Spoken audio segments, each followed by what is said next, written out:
Wow, thank you very much. Well, dear audience, dear listeners, dear ECR members, welcome everybody. It is a great honor for me to give this speech in this Baltic Sea conference. As you may know, the Sweden Democrats quite recently became members of the ECR group, and this is a suitable opportunity for me to express my gratitude for the support we received when we joined. Thank you very much. Now, the Baltic Sea, for all nations surrounding it, is more than a sea. It defines our geography, and whether we like it or not, geography is inseparable from our culture and our history. If you open a history book, you can read about naval battles and so on. That is also a part of our history. But the Baltic Sea has, from the 14th century and onwards, been an important trade route, connecting our nations, spreading wealth, technology, and ideas all over the Baltic region, which is today one of the most successful and wealthy regions in the world, which is the result of centuries of development. Respecting our national, linguistic, and cultural diversity, we should still regard this our common heritage, which has paved the way for our prosperity today. I think that this legacy overshadows the ideological divides of the 20th century. The Baltic Sea itself is more than a sea. Still today, its importance from an economic, cultural, and ecological perspective can hardly be overestimated. Fishing, tourism, and trade are tightly linked to geographic conditions. However, a great but limited resource also implies political responsibility and cooperation. A very large share of our respective citizens live at the coasts or close to the coasts of the Baltic Sea, including the inhabitants of at least 5 capitals and 1 former capital. And of course, while the population in the region has increased, the physical limits of the Baltic Sea remain static.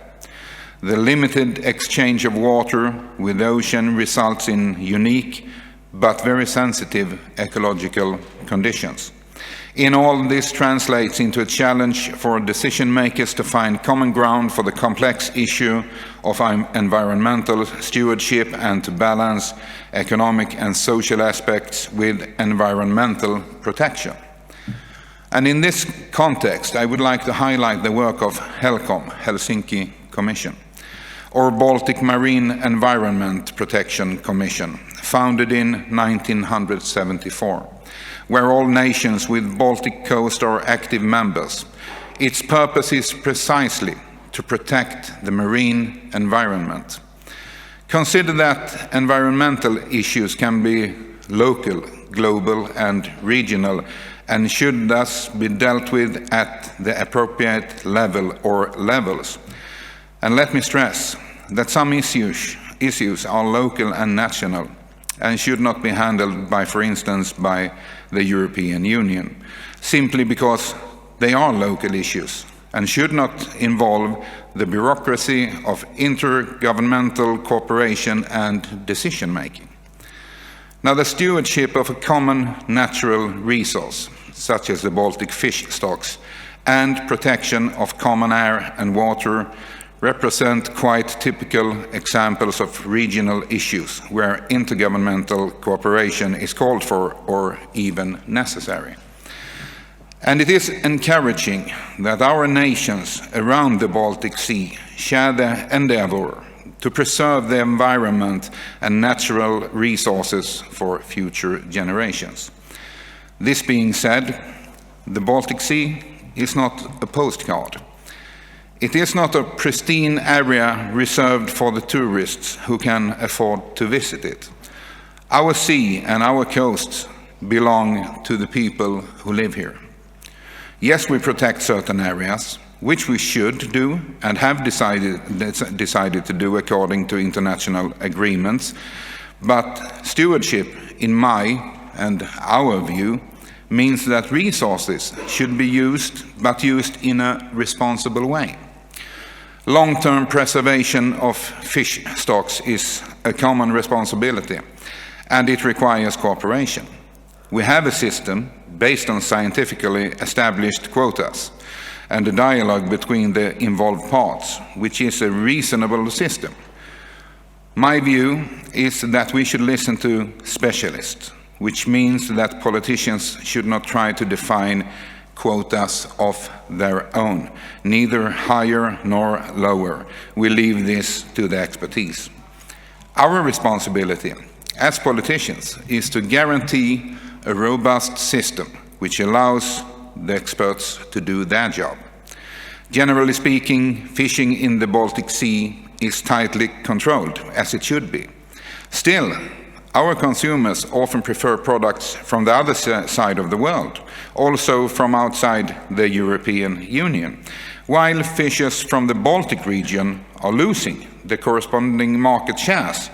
In my view, we could do a lot more to support local entrepreneurs when it comes to infrastructure, development of ports, and so on.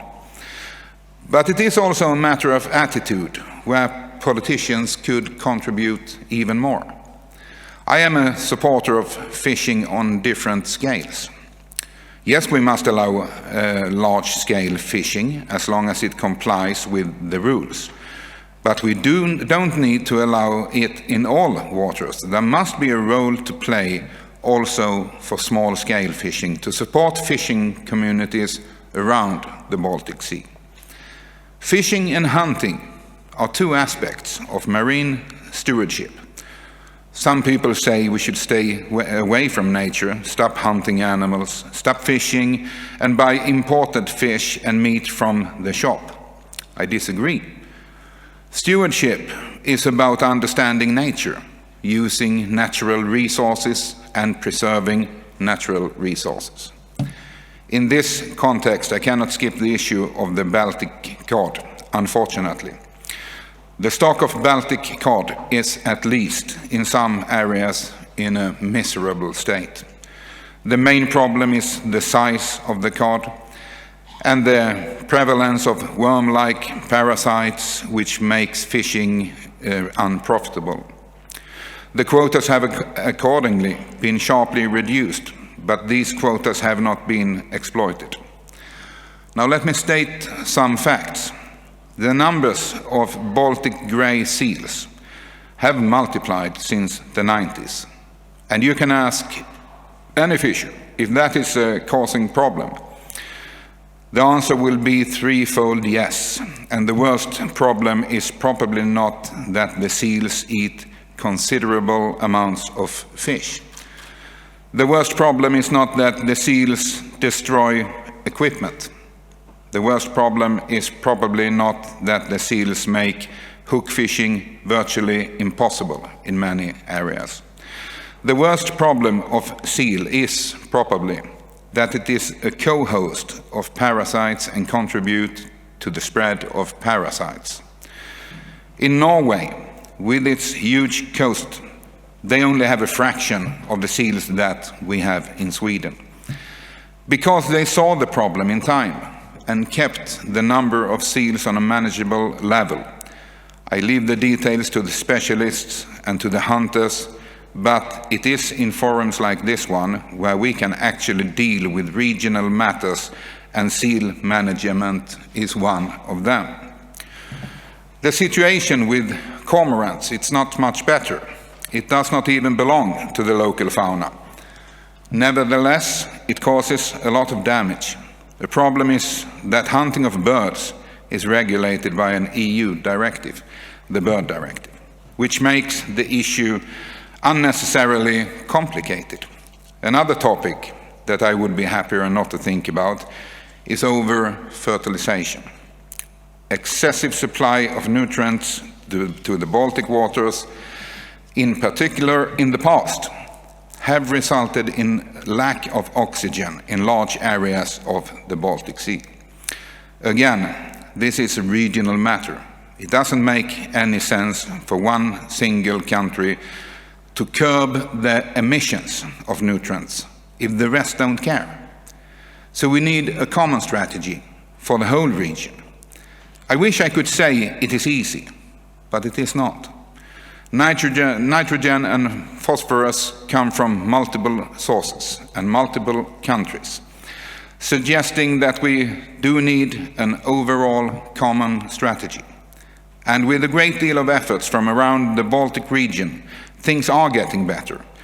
It is our responsibility to pursue these efforts, but not at the expense of closing down our agriculture. Rather, we should provide support to reduce emissions without reducing production. If we push away our producers, we are merely exporting the environmental impact to other regions where environmental concern is not on the agenda. Further, I would like to bring up the issue of plastic pollution, being both a local, regional, and a global problem. The solutions are often local. You clean away the rubbish from the beaches. It is also a global problem, and we all know that plastic waste travels over the oceans and may end up on literally any coast connected to the oceans. But there is also a regional perspective which makes it relevant at this conference. Plastic waste is a concrete problem. It has concrete negative effects, but it also has concrete solutions. Some very good initiatives are going on. I mentioned HELCOM before. We need to know more about from where the pollution comes, and we need to intensify our efforts to remove waste and to prevent it from ending up in the sea in the first place. Environmental production depends a lot on responsible behavior, in the end on an individual level, of course. When people realize that they share the responsibility for a clean environment, they will not dump waste into the water. To some extent, this can be controlled by the authorities, but we also need to trust each other to behave in a responsible way. And I believe that conservatism has a role to play here. When people really care about their nations and about nature and common resources and feel the individual responsibility for something they have in common, they don't dump waste there.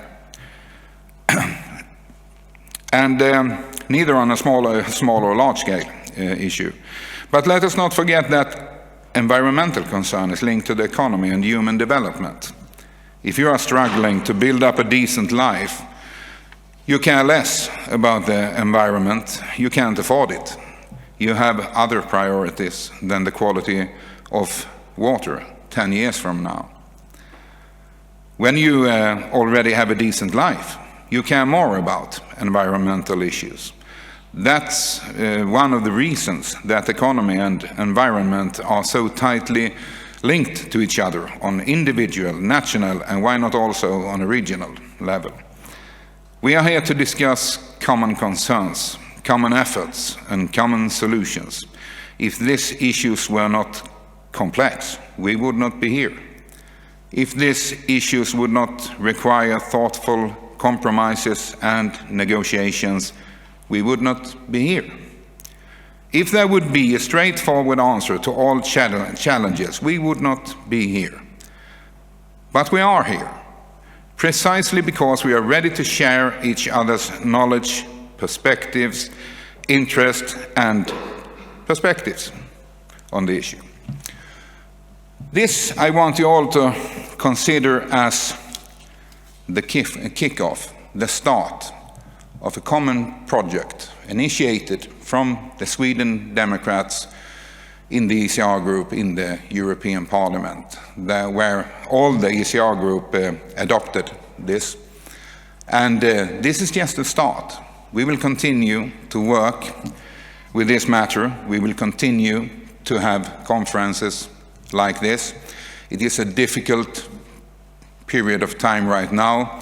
As Richard Milsom mentioned, Election campaign is already going on, and most of the MEPs are scattered all over Europe in their home countries campaigning.